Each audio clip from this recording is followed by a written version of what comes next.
Luzon, Visayas, Mindanao at buong mundo. Ngayon ay Lunes, June 16, 2025. Ako si Barbie Mulak at ito ang balitang A to Z.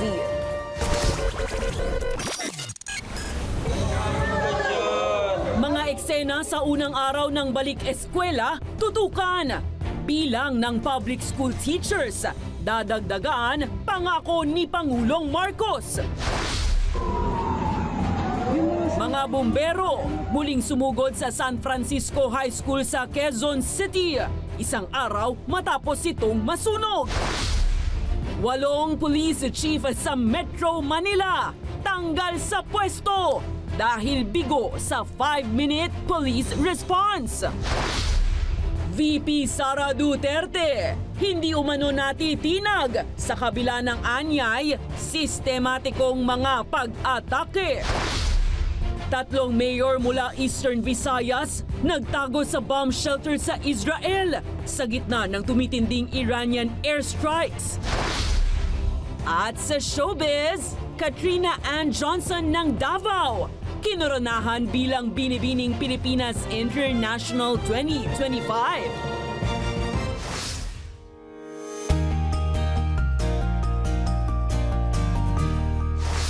Magandang gabi, pambungad sa ating newscast. Mga ka-A to Z, kumusta ang first day of school ngayong Lunes? Mabilis bang naiwan sa classroom ang mga anak?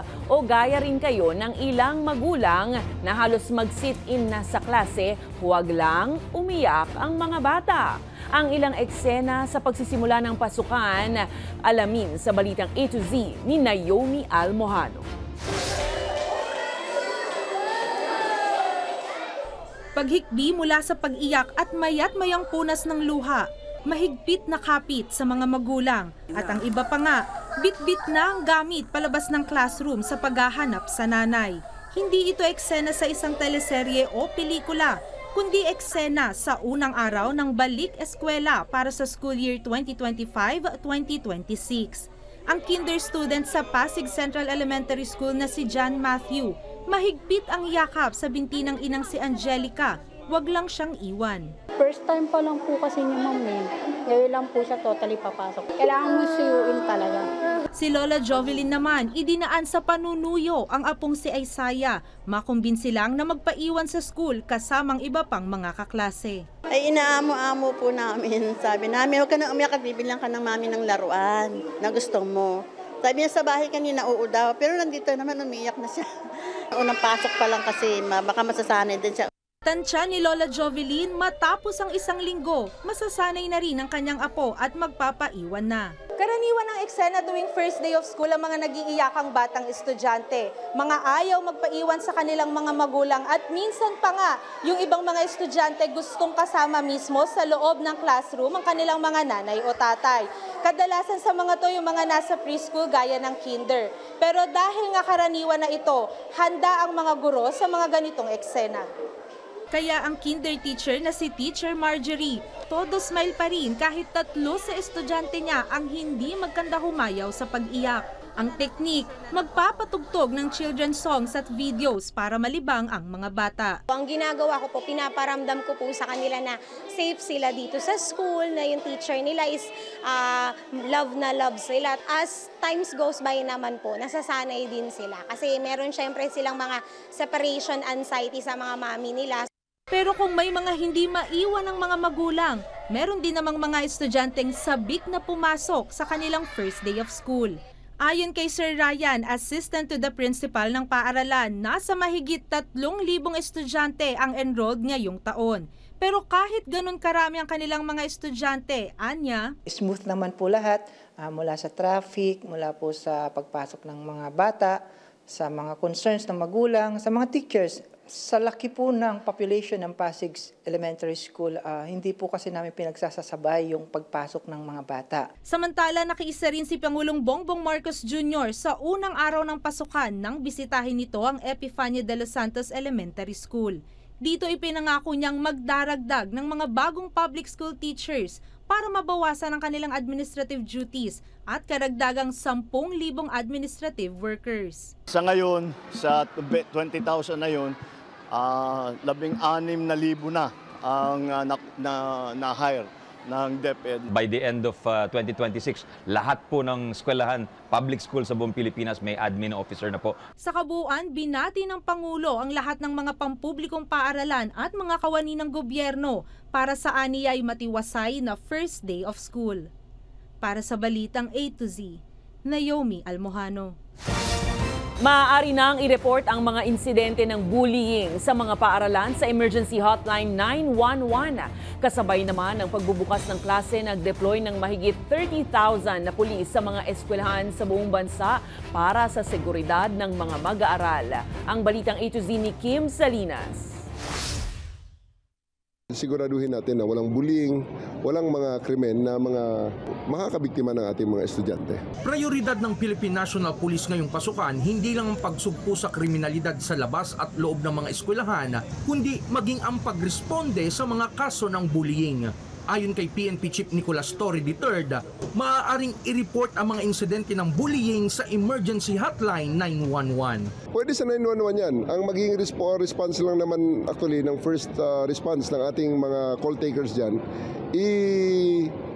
itatawag din sa local stations at ang local stations magko-coordinate dyan sa school head. Baka kasi hindi nakakarating sa school head sa kung ano mga rason ang impormasyon. Ayon kay Torre, minsan ay umahantong ang bullying sa kaguluhan, rambol at mga krimen. Ang magulang na ito nababahala sa mga insidente ng bullying lalo na transferee ang kanyang 4 na anak sa Corazon Aquino Elementary School at Batasan High School sa Quezon City. Siyempre maninibago po sila kasi transfer po sila eh.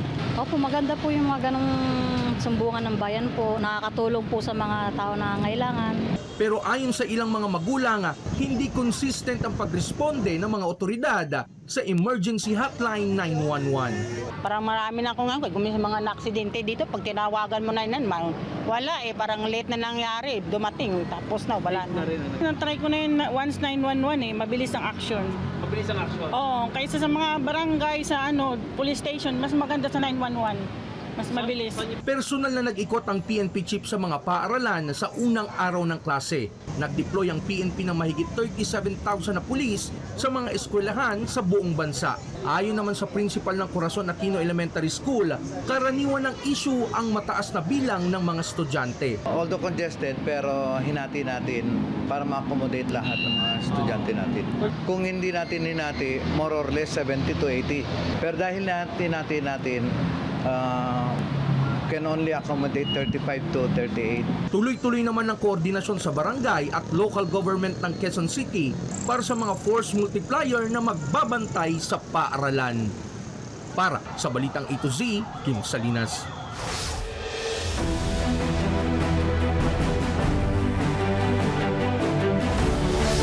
Sinibak na ng Philippine National Police ang 8 sa mga hepe ng pulisya sa Metro Manila dahil sa pagpalya na sumunod sa 5-minute response time sa emergency calls. Ayon kay PNP Chief General Nicolas Torre III, pinarelieve niya ang mga ito matapos hindi makasunod sa standards ng ahensya. Ayon naman kay PNP spokesperson Brigadier General Jean Fajardo, kabilang sa sinibak ng mga police chief ay mula sa Navotas, Caloocan, Valenzuela, Mandaluyong, gayon din sa Marikina, San Juan, Parañaque at Makati.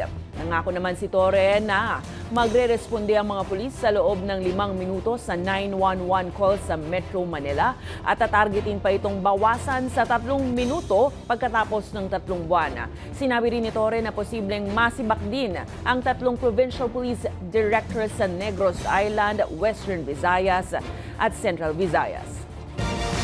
Pinag-aaralan ng Transportation Department ang panukalang 30 km/h speed limit sa mga lungsod para maibsan ang mga aksidente sa kalsada. Ayon kay Transport Secretary Vince Dizon, nakikipag-ugnayan sila sa MMDA para sa posibleng implementasyon. Posible umanong gamitin ng NCAP at ibang teknolohiya para maipatupad to.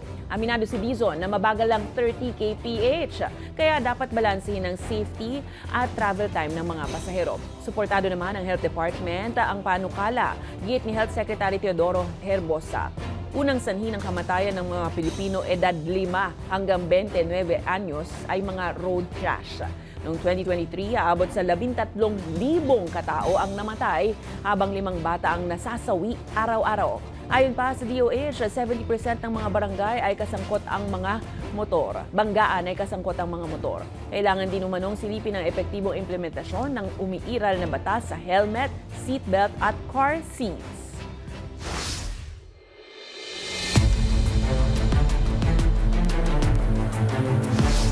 Umaalma si Vice President Sara Duterte sa ilang business groups na nananawagan sa Senado na ituloy ang impeachment trial laban sa kanya. Mariin din nitong itinanggi na siya umano ang dahilan kung bakit hindi na maganda ang takbo ng ekonomiya. Kung gusto talaga nila ng accountability ay mag-file ng mga kaso dyan sa mga korte. Binanatan ni Vice President Sara Duterte ang ilang business groups na nananawagan sa Senado na ituloy ang impeachment trial laban sa kanya. Sa magkakahiwalay na pahayag ng Makati Business Club, Financial Executives of the Philippines at iba pa, posible nilang makaapekto sa ekonomiya kung hindi tutuparin ng Senado ang tungkulin bilang impeachment court. Pero hirit ng bise. Kahit nandyan o wala yung impeachment, wala na talagang investor confidence dito sa ating bayan. Kung nakikita nyo, bagsak ang foreign direct investment sa ating bayan. No? Kaya wag nila ako gawing rason kung bakit pangit ang takbo ng ating ekonomiya. Binanatan rin ni Duterte si Senator Riza Ontiveros sa panawagan ng senadora na mag-recuse o lumiban ang mga kaalyado ng mga Duterte bilang senator judges sa impeachment court. Mababatid kasi na kahit hindi pa man nagsisimula ang impeachment trial ay nagpahiwatig na sina Senators Amy Marcos, Bato de la Rosa at Robin Padilla ng pagkampi sa bise. Kaya banat ngayon ni VP Sara, dapat ay kusaring ialis ni Ontiveros ang sarili sa trial. Kung ganun ang ating basehan sa inhibition, ay dapat din natin ipa-inhibit ang mga senators na meron ding bias against Sara Duterte. Sa ngayon, nagsumite na sa korte ang kampo ni VP Sara Duterte ng notice mula sa Fortune Narvasa and Salazar Law Firm. Nakalista rito ang 16 na abogadong kabilang sa depensa ni VP Sara. Kasama ang kilalang criminal defense attorney na si Siegfried Fortune, spokesperson ni VP Sara na si Reynold Munsayak at dating DepEd spokesperson na si Michael Powa. Walang nakikitang mali si Vice President Sara Duterte sa pag-share sa social media ng mga videos ng peke o gawa ng artificial intelligence ng umano'y mga estudyanteng sumusuporta sa kanya. Depensa yan ni VP Sara sa kanyang kaalyadong si Senator Ronald Bato de la Rosa matapos i-share ng senador ang isang AI video na umano'y kontra sa impeachment ni VP Sara. Binatikos si de la Rosa sa pagbabahagi ng naturang AI video pero para sa mambabatas, wala siyang pakialam na AI ang video dahil sang-ayon naman siya rito. Mababatid na isa sa mga panganib ng artificial intelligence ay halos hindi na makita ang pagkakaiba ng totoong video sa mga gawa-gawa lang. Wala naman problema siguro sa pag-share ng AI video in support of sa akin. Basta hindi ginagawang negosyo. Kung baga, if I were a social media I were a social media account owner and gagawa ako ng AI to support a certain personality, walang problema doon kasi hindi ko naman siya ginagawang negosyo eh. Hindi ko naman binibenta sa mga tao yung produkto ko eh. Nanindigan si Vice President Sara Duterte na hindi natinag sa mga umano'y sistematikong pag-atake ang tanggapan ng pangalawang Pangulo ayon kay Vice President Sara Duterte. Sa isang awarding ceremony ng Pasidungog Awards, binigyan diin ni VP Sara na tuloy ang mga programa ng OVP sa social services kahit na tinapisan sila ng budget ng Kongreso. Hindi man binanggit ang impeachment case na nawagan pa rin si Duterte ng kooperasyon mula sa mga partner ng OVP. Matatandaang sangkot ang opisina ng pangalawang Pangulo sa confidential funds na abot sa mahigit 600 milyong piso. Pansamantalang pinalitan ni Sebastian Baste Duterte si Senator Robin Padilla bilang acting president ng PDP Laban. Ayon sa PDP Laban, nag-leave muna si Padilla para tutukan ang trabaho bilang senador sa 20th Congress. Base sa rule of succession ng partido, otomatikong uupo si Baste bilang executive vice president. Sa kabila nito, tiniyak naman ni Padilla na mananatili siyang tapat sa kanyang partido at kay dating Pangulong Rodrigo Duterte. Matatandaang muling nahalal si Baste bilang Vice Mayor ng Davao City nitong May midterm elections. Habang kabilang naman si Padilla sa 18 senador na bumoto na ibalik sa Kamara ang impeachment case laban kay VP Sara Duterte.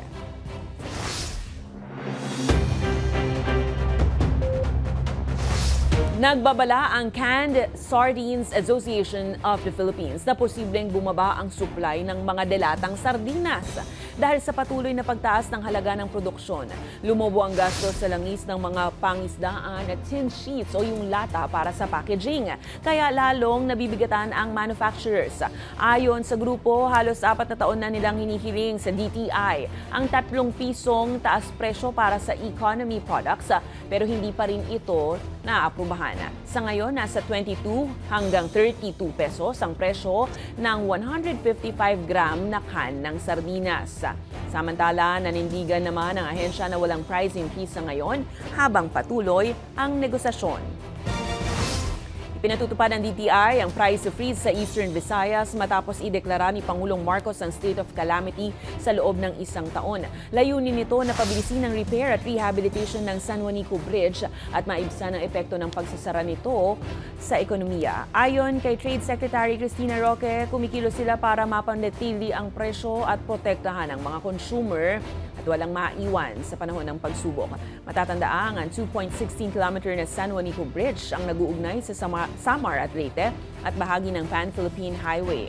Ilang negosyo nang nalugi ng hanggang 30% matapos isara ang tulay para sa mabibigat na sasakyan. Tiniyak naman ng DTI na stable pa rin ang presyo at sapat ang supply sa rehiyon sa kabila ng mga delay o pagkaantala sa stock replenishment.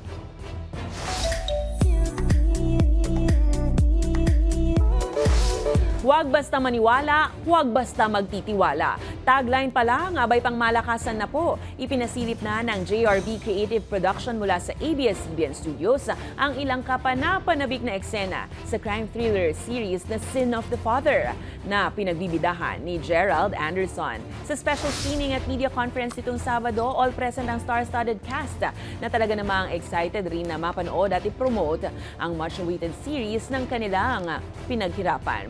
Isa-isa ring rumampa sa red carpet ang mga bida ng proyekto gaya ni na Gerald Anderson, Jessie Mendiola, Shaina Magdayaw, JC De Vera, Tirso Cruz III, John Arcilla, Francine Diaz, Seth Pederin, Lotlot De Leon at maraming iba pa. Mapapanood ang Sins of the Father mula June 23 dito sa A to Z. Nagagahan ko sila sa pagkuha ng pera ko para pabahay ko ng buhay ko. Mahalang kabayaran ng katotohanan. Sins of the Father. Ngayong June 23 na. Susunod mga bumbero muling sumugod sa San Francisco High School sa Quezon City, isang araw matapos itong masunog.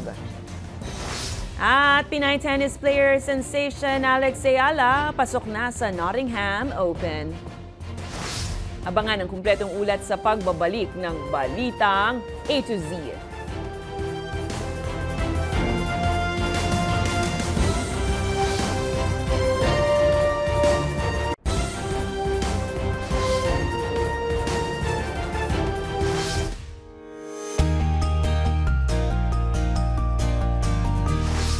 Tuloy pa rin ang klase sa San Francisco High School sa Quezon City ngayong simula ng pasukan. Sa kabilayan ng sunog sa paaralan na umabot sa ikatlong alarma nitong linggo.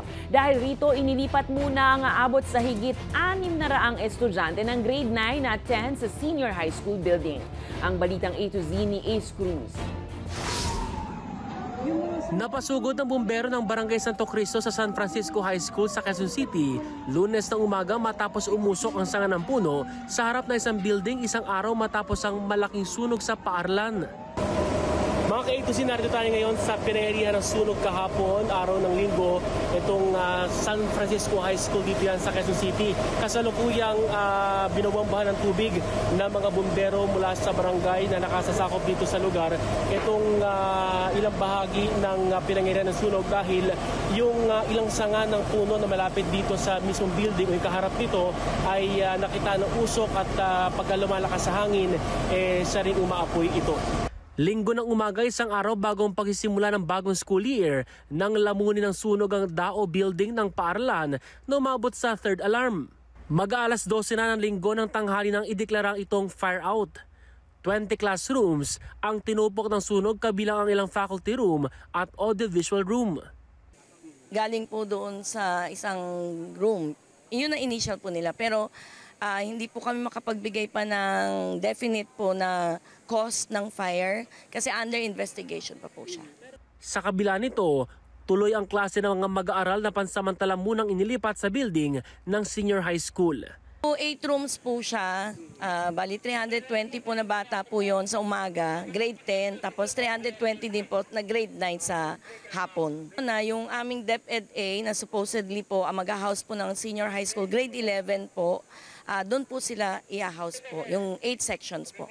Kaya yung maapektuhang mga klase, kailangan lang po sigurong bumalik pansamantala sa double shift. Nadamay sa sunog ang mga learning materials na kailangan ngayong i-reprint. Dumating na mga upuan ang gagamitin ng mga estudyante na inilipat muna ng room at building. Dinagdagan naman ang security personnel para magbantay sa pinangyarihan ng sunog na nakakordon na ngayon.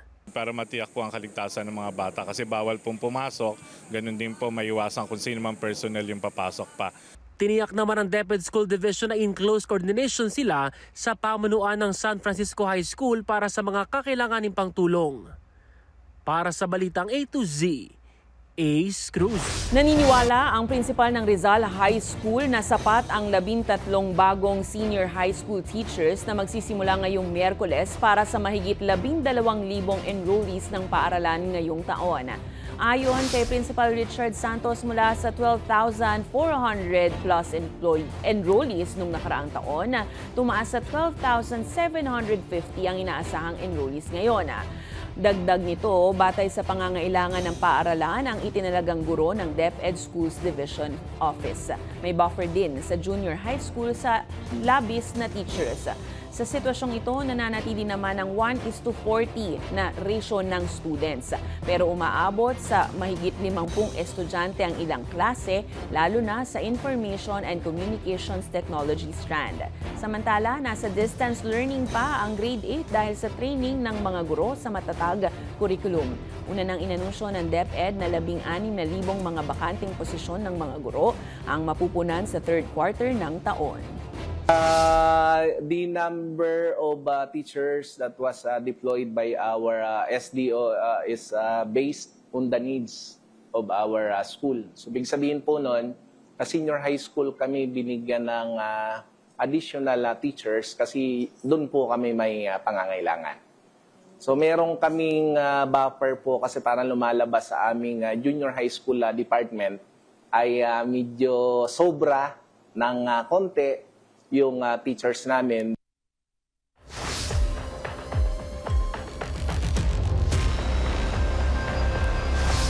Nagbabala si ICC Assistant to Counsel Attorney Cristina Conti sa posibleng panganib sa mga biktima ng drug war kung pansamantalang palalayain si dating Pangulong Rodrigo Duterte. Ayon kay Conti, posibleng makapanumpa si Duterte bilang mayor ng Davao kung makakalaya at makakapunta sa Philippine territory o konsulado. Pero delikado anya ito dahil sa lakas ng impluensya nito sa mga taga-suporta. Nakakulong si Duterte sa ICC sa The Hague, Netherlands mula Marso dahil sa kasong crimes against humanity kaugnay ng drug war killings. Nitong nakaraang linggo, humiling ang kampo ni Duterte sa ICC ng interim release sa isang bansang hindi pa tinutukoy. Sinabi naman ni Conti na marami umanong pera ang mga may kapangyarihan, kaya kabado ang mga biktima ng war on drugs na baka may mamatay, bumawi o maglaho ang mga saksi. the scope of the influence, the power that Duterte wields, and not only Duterte, but also his lackeys, his friends can wield outside of the sphere of influence of the family itself, is huge. And might I add, their monetary capacity. So marami silang pera. At maraming chismis na bilyon, trilyon ang tinanggap nila even from drug lords. So that's very concerning for victims that evidence and witnesses might end up dying, recanting, or disappearing.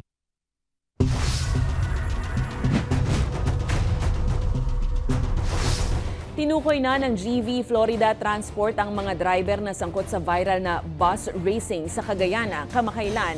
Kinumpirma yan ni LTO Assistant Secretary Vigor Mendoza sa briefing ng Transportation Department. Sa viral video noong June 8, 6 na bus ang nakuha ang nag-uunahan sa highway mula Nueva Vizcaya hanggang Isabela. Una nang napangalanan ng 3 driver noong June 13, habang agad na binilaan sila ng LTO na kailangan iulat ang iba pang driver bago ang June 16 para hindi patawan ng dagdag parusa. Itong weekend, kinumpleto ng isinumiti ng kumpanya ang mga sangkot na pangalan. Tinanggalan na ng lisensya ng naunang 3 driver habang may muling pagdinig naman sa June 17. Nailipat na ng Bureau of Immigration sa BJMP ang Russian vlogger na si Vitaly Zorovetsky habang nililitis ang kanyang mga kaso sa Pilipinas. Ayon sa Immigration, mananatili si Vitaly sa BJMP hanggang sa marisolba ang mga kaso bago harapin ang deportation. Binasura naman ng Immigration ang hiling na piyansa ni Vitaly. Git ng ahensya, hindi papayag ang BI na gamitin ng publicity at legal tactics para iwasan ang deportation. Naaresto si Vitaly noong April 3 sa isang hotel sa Pasay City matapos ideklarang isang undesirable alien. Tumanggi naman ng Russia at US na tanggapin muli siya ayon kay Interior Secretary John Vic Remulla.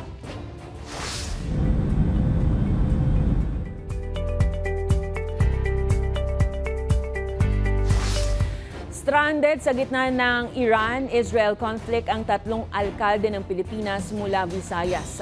Kinilala ang mga alkalde na sina Barugo, Leyte Mayor Aaron Balais, Lawaan Eastern Samar Mayor Athene Mendros at Hindang Leyte Mayor Betty Cabal.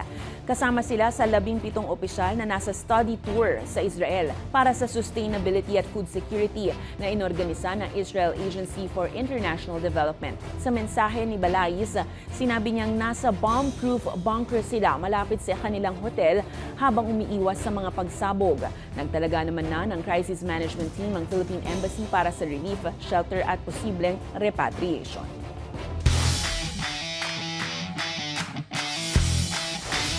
Pasok na sa main draw ng Nottingham Open sa England ang Pinay tennis ace player na si Alex Ayala matapos talunin ng Romanian player na si Anca Tudoni sa score na 6-3, 7-6 at 6-3.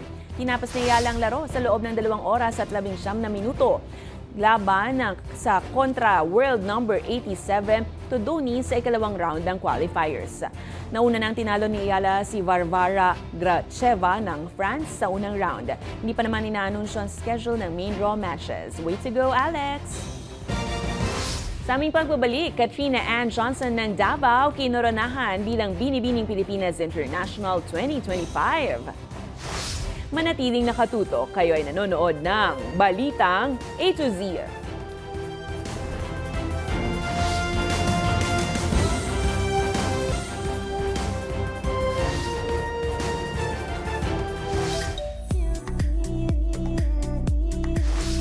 May bago ng reyna ang Pilipinas para sa Miss International matapos masungkit ni Katrina Ann Johnson ng Davao ang titulo at korona bilang Binibining Pilipinas 2025. Samantala, ang crowds of favorite naman na si Annabelle McDonald tinanghal na Binibining Pilipinas Globe. Ang iba pang detalye sa Balitang A to Z Showbiz ni Lane Garcia. Binibining Pilipinas International 2025 is Binibini number 25! Katrina C. Johnson from Davao Province! We have a new Binibining Pilipinas International. Pinarunahan at itinanghal ng Binibining Pilipinas International 2025 si Katrina Ann Johnson ng Davao Province sa katatapos lamang na Grand Coronation Night nitong Linggo, June 15 sa Smart Araneta Coliseum. Tinalo ni Katrina ang 35 kandidata mula sa iba't ibang panig ng Pilipinas. Bukod sa pagkakasungkit ng corona mula kay Binibining International 2024 Mirna Esguera na nakatakdang lumaban para sa international pageant this November, si Katrina rin ang nagwagi ng Best in Evening Gown. Pangmalakasan ang performance ni Katrina sa pageant stage, kaya naman eyes on her talaga ang mga manonood at hurado sa gabi ng koronasyon.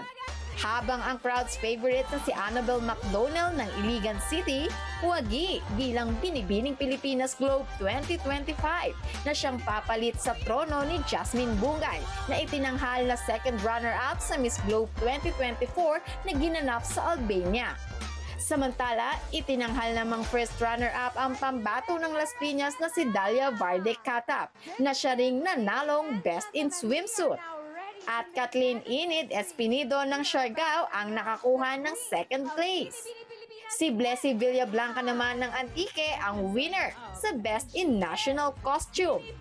Matatanda ang ilan sa mga Binibining Pilipinas Queens na nakapag-uwi ng titulo at corona para sa Pilipinas ay sina Miss Universe 2015 Pia Wurtzbach, Miss Universe 2018 Catriona Gray at Kylie Versosa as Miss International 2016. Congratulations, Queens! Para sa balitang A to Z Showbiz, Lane Garcia. Kung kayo ay may kwentong kakaiba, mga kwento ng pag-ibig o storya ng inspirasyon at pag-asa, maaari itong ibahagi. Sumali sa ating Facebook group na Balitang A to Z. Panoorin ang replay ng ating programa at sundan ang ating social media pages. Hanapin ang Balitang A to Z. Ang ating pabaong quote of the night ngayong Lunes ay mula sa isang theologian na si Desmond Tutu. Ang sabi niya, ang inklusibo at dekalidad na edukasyon, ang saligan ng masigla at pantay na lipunan. At yan po ang mga balita at impormasyon, mga kwentong may dalang inspirasyon na tinutukan ng Balitang A to Z. Ako si Barbie Mulak, maging maalam, makialam. Magandang gabi sa iyo, Pilipinas!